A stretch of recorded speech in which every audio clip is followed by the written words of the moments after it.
2023 RWC in SA would be profitable for World Rugby Cape Town.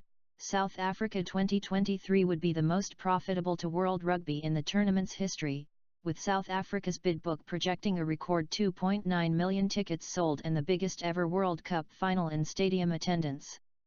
The most recent World Cup in England set a new standard commercially and in global viewing and tournament attendance numbers. We, in South Africa, are able to produce the tournament at 50% of the cost of any of the European bids. If you look at price parity, we are 1/3 of Europe.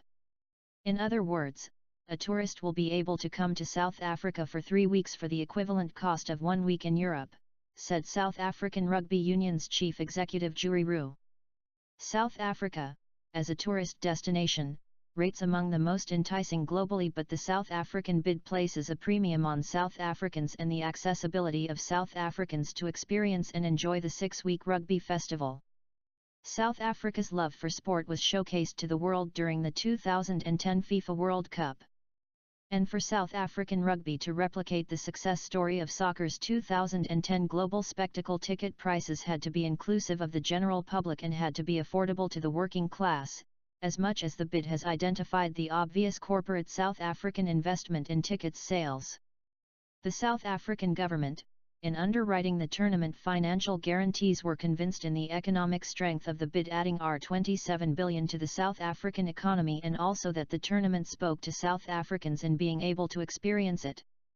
The Springboks' most recent test match against Argentina at the Nelson Mandela Bay Stadium in Port Elizabeth provided a taste of what to expect over a sustained period of 6 weeks should South Africa beat off the challenge of France and Ireland to host the 2023 World Cup.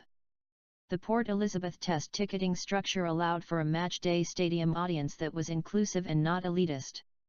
It spoke to the day-to-day South African as much as it did the biggest corporates. Port Elizabeth, a week ago, commercially was a huge success story to the city of Port Elizabeth and also the South African Rugby Union. South Africa's bid is very strong, technically, commercially and emotionally, given South Africa's standing within the rugby community over the last 100 years. But make no mistake, the French bid is also very compelling, even if the bookmakers still favour Ireland. Those Irish odds have narrowed decidedly since the South African government confirmed its support and committed the financial guarantee, and the French government has publicly committed its support to the French Rugby Federation's bid. South Africa's biggest sell outside of the infrastructure legacy of FIFA 2010 is that it doesn't have to sell the game of rugby to the South African rugby public, equally the South African sporting public. Soccer, in 2010, had a similar advantage, as was the case with the hugely successful hosting of the 2003 Cricket World Cup.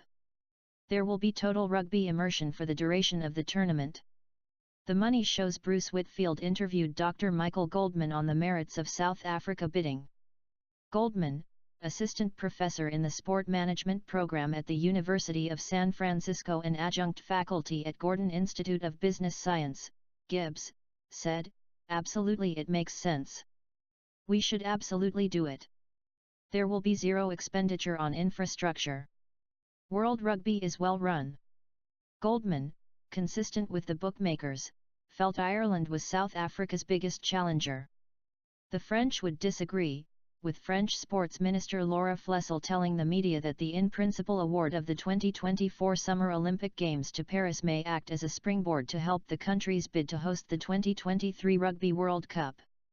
This Olympic bid is the crown piece in France's drive to establish itself as a home to major international sporting events, she said.